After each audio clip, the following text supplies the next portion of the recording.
नमस्कार, जय हिंद, वंदे मातरम। एक बार फिर से आपका बहुत बहुत स्वागत है हमारे विधानसभा क्षेत्र कर्नाटक के अंदर। आप बात करें हम कर्नाटक विधानसभा चुनाव की, तो कर्नाटक के अंदर अब की बार ऐसी कई पार्टियां होगी जो विधानसभा का चुनाव पहली बार लड़ती हुई दिखाई दे रही है। विधानसभा चुनाव का बिगुल बज चुका है और चुनावी तारीखों का भी ऐलान हो चुका है। अगर प्रथम चरण की बात करें तो 10 मई को विधानसभा के चुनाव है और 13 मई को वोटों की गिनती होगी।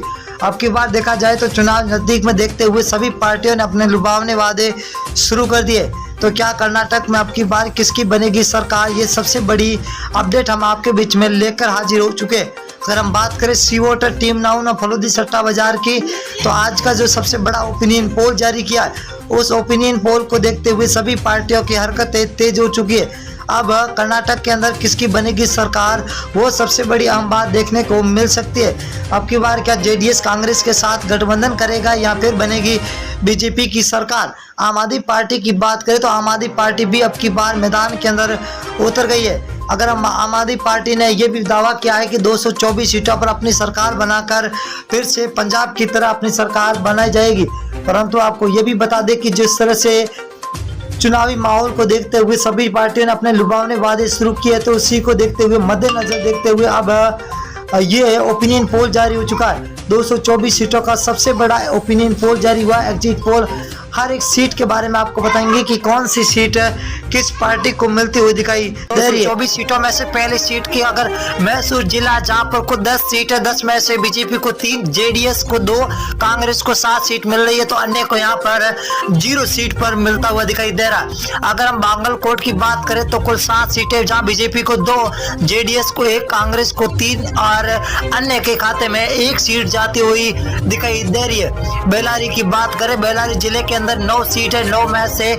बीजेपी को 3, जेडीएस को 2, कांग्रेस को 4, यहाँ पर अन्य को 0 सीट मिलती हुई दिखाई दे रही है। अगर हम धारवाड़ की बात करें तो कुल 7 सीट है, 7 में से बीजेपी को 3, जेडीएस को 1, कांग्रेस को 2 सीट, यहाँ पर अन्य का खाता खोलता हुआ दिखाई दे रहा, अन्य को 1 सीट मिलती हुई दिखाई दे रही है। अगर हम कोलार जिले की बात करें तो कुल 5 सीट है, 5 में से बीजेपी को 2, जेडीएस को 0, कांग्रेस यहाँ पर 3 पर है, तो यहाँ पर अन्य को 0 सीट मिलती हुई दिखाई दे रही है। उत्तर कन्नड़ की बात करें तो कुल 6 सीट है, 6 में से बीजेपी को 2, जेडीएस 0 पर है, तो कांग्रेस यहाँ पर 4 सीटों पर सबसे आगे चलती हुई दिखाई दे रही है। अगर हम बात करें कर्नाटक के 224 में से चित्रकूट है, जहां पर कुल 6 सीटें, बीजेपी को 2, जेडीएस को 1, कांग्रेस को यहाँ पर 3 सीटें मिलती हुई दिखाई दे रही है। यहाँ पर जेडीएस का खाता खुलता हुआ दिखाई दे रहा है। तो अगला जिला है हसन। हसन के अंदर कुल 7 सीटें, 7 में से बीजेपी को 3, जेडीएस को 1, तो कांग्रेस यहाँ पर 3 सीटों पर है, तो अन्य को खाते में 0 सीट जाती हुई दिखाई दे रही है।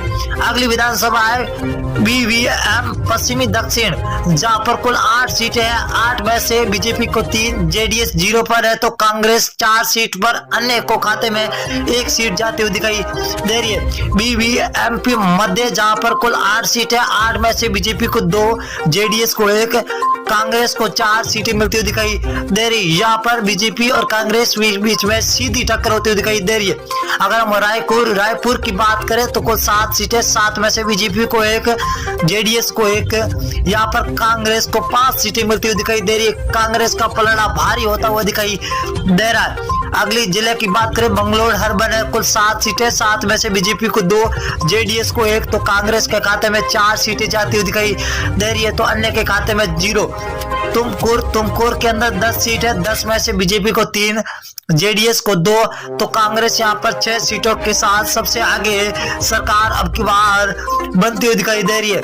दामनगेरे की बात करें तो दामनगेरे के अंदर है कुल 8 सीटें, 8 में से बीजेपी को 2, जेडीएस को 2 और कांग्रेस के खाते में 4 सीटें जाती हुई दिखाई दे रही है।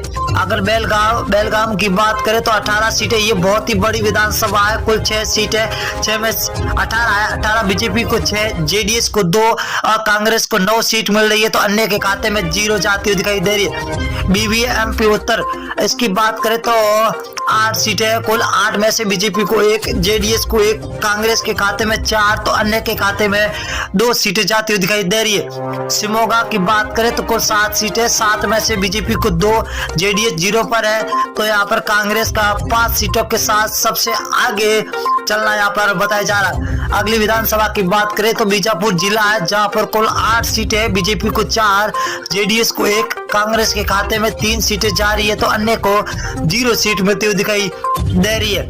अगले जिले की बात करें तो मंडुया है, मंडुया के अंदर 7 सीटें, 7 में से बीजेपी को 1, जेडीएस को 1, बीच कांग्रेस के खाते में 5 सीटें जाती हुई दिखाई दे रही है। तो कर्नाटक के अंदर है बीजेपी और कांग्रेस के बीच में सीधी टक्कर।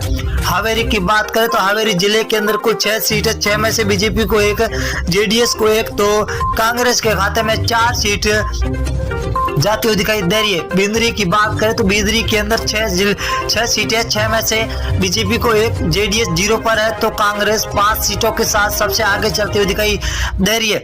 गुलबर्गा की बात करें तो गुलबर्गा जिले के अंदर 9 विधानसभा है, जहां बीजेपी को 4, जेडीएस को 2, कांग्रेस को 2 सीटें मिलती हुई दिखाई दे रही है।